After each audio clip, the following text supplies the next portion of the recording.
បាទសួស្តីបងប្អូនទាំងអស់គ្នាស្វាគមន៍មកកាន់វីដេអូរបស់ខ្ញុំថ្ងៃនេះផងដែរ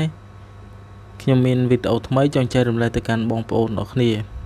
ដែលខ្ញុំធ្វើការបង្ហាញបងប្អូនទាំងអស់គ្នាពាក់ព័ន្ធជាមួយនឹងចំណុចថ្មីនៅលើ iOS 15អញ្ចឹងខ្ញុំនឹងថ្ងៃនេះផងដែរខ្ញុំនឹងលើកយកនៅចំណុចថ្មីមួយចំនួនមកបង្ហាញក៏ដូចជាចែកជូនដល់បងប្អូនទាំងអស់គ្នាហើយចំណុចនោះអាចថាបងប្អូនភាគច្រើនគឺអត់ទាន់ដឹងទេតើតើនឹងការអាប់ដេតទៅលើ iOS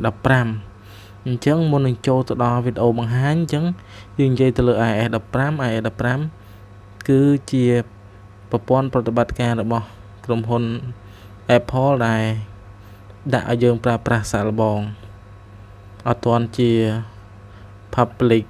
អត់ទាន់ official ទេគឺដាក់នៅក្នុង iOS beta អញ្ចឹងបងប្អូនអាចចូលមកមើលក្នុងទូរស័ព្ទរបស់ខ្ញុំអញ្ចឹងទូរស័ព្ទរបស់ខ្ញុំនេះខ្ញុំចូលមកកាន់ setting អញ្ចឹងខ្ញុំចូលទៅកាន់ general ខ្ញុំចូលទៅកាន់ software update អញ្ចឹងបងប្អូនអាចរងចាំបន្តិចអញ្ចឹងខ្ញុំនៅ iOS 15បងប្អូនអាចឃើញអញ្ចឹងទូរស័ព្ទរបស់ខ្ញុំគឺខ្ញុំបានដំឡើងមកកាន់ iOS 15ចំនួន beta ចំនួនសាកល្បងអញ្ចឹងកុំឲ្យខាត់ពេលវេលាយូរយើងចូលទៅអនុវត្តទាំងអស់គ្នាអញ្ចឹងចំណុចទី1ដែលខ្ញុំចង់បង្ហាញបងប្អូនអរគ្នាទៅលើកម្មវិធី iPhone ដែលស្ថិតនៅក្នុងកម្មវិធី Note នៃទូរស័ព្ទដៃរបស់យើងអញ្ចឹងបងប្អូនចូលទៅកាន់កម្មវិធី Note នេះមករួចបងប្អូនអរគ្នាឧទាហរណ៍ថាបងប្អូនចង់ទៅសេអក្សរអញ្ចឹងបងប្អូនគ្រាន់តែចុចលើនឹងមកបងប្អូនសង្កត់បន្តិចមកបងប្អូននឹងឃើញវាមានសញ្ញានេះ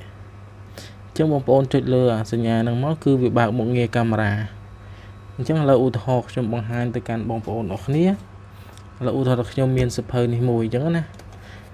អញ្ចឹងខ្ញុំចង់បានអក្សរពីសៀវភៅហ្នឹងអញ្ចឹងកន្លែងមុខងារហ្នឹងគឺវាធ្វើការ scan ចាប់យកអក្សរនៅលើសៀវភៅហ្នឹងបងប្អូនអរគ្នាឃើញទេវាដាក់ notebook អញ្ចឹងខាងក្រោមនេះវាចាប់ខាងក្រោមបើសិនបងប្អូនចង់ចាប់ខាងលើបងប្អូនដាក់ខាងលើនេះមកចុចខាងលើវាចាប់ខាងលើបងប្អូនឃើញទេអញ្ចឹងកាមេរ៉ាហ្នឹងវាពេលដែលបងប្អូនចឹងនិយាយថាពេលដែលបងប្អូន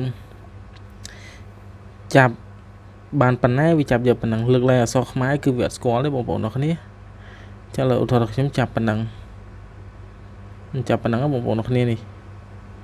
អញ្ចឹងខ្ញុំចុចពាក្យថា insert បងប្អូនឃើញពាក្យ insert ទេចឹងចុច insert មកអូខេអញ្ចឹងអក្សរទាំងអស់ហ្នឹងវានឹងលោតចូលមកកាន់ទូរស័ព្ទដៃរបស់យើងបងប្អូនអាចឃើញទេ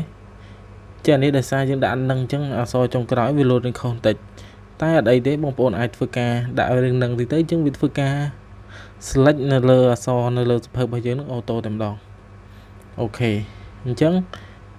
ចូលមកដល់ចំណុចទី2ខ្ញុំបង្ហាញបងប្អូនអរគ្នានៅលើ photo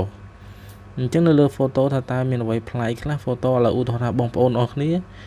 មានជារូបភាពនេះមានជាអក្សរអង់គ្លេសបងប្អូនចង់បានជាអក្សរ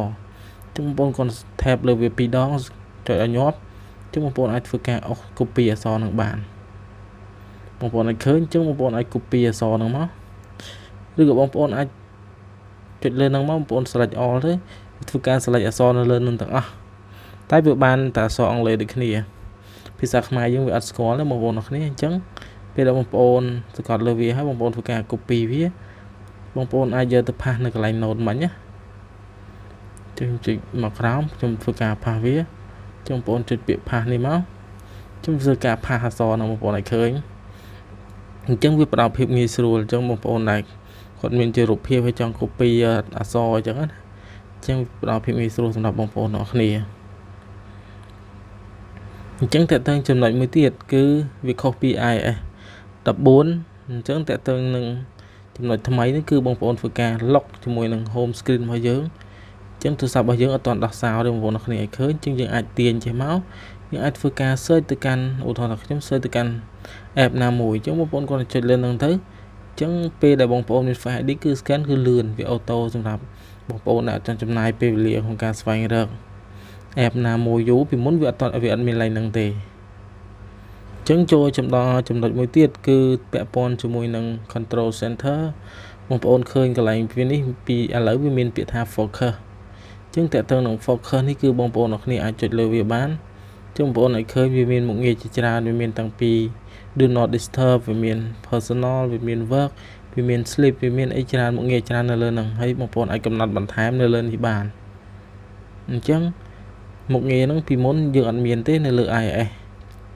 14ចឹង iOS 15មានមុខងារហ្នឹងឥឡូវឧទាហរណ៍ថាបងប្អូនធ្វើការចុចបើកមុខងារហ្នឹងមួយ do not disturb ចឹងវាលោតមកឡើងនេះវិញសញ្ញារូប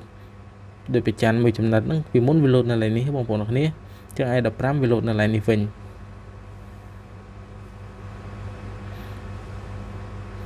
អញ្ចឹងថ្ងៃនេះផងដែរខ្ញុំមានចំណុចតិចតួចសម្រាប់បង្ហាញបងប្អូនអរគ្នាតែប៉ុណ្្នឹងទេអញ្ចឹងនៅវីដេអូបន្ទាប់ខ្ញុំនឹងធ្វើការបង្ហាញបន្ថែមដើម្បីកុំឲ្យវីដេអូនេះវាពេលវេលាយូរអញ្ចឹងខ្ញុំនឹងបង្ហាញនៅចំណុចថ្មីបន្ទាប់ទៀតបងប្អូនអាច comment នៅខាងក្រោមវីដេអូបើសិនជាចង់ឲ្យខ្ញុំបង្ហាញពីអ្វីឬក៏មានចម្ងល់អីអាច comment នៅខាងក្រោមវីដេអូយើងនឹងជួបបងប្អូនអរគ្នានៅវីដេអូបន្តទៀតអរគុណសង្ឃឹមថាបងប្អូនអរគ្នាពេញចិត្តនៅវីដេអូមួយនេះ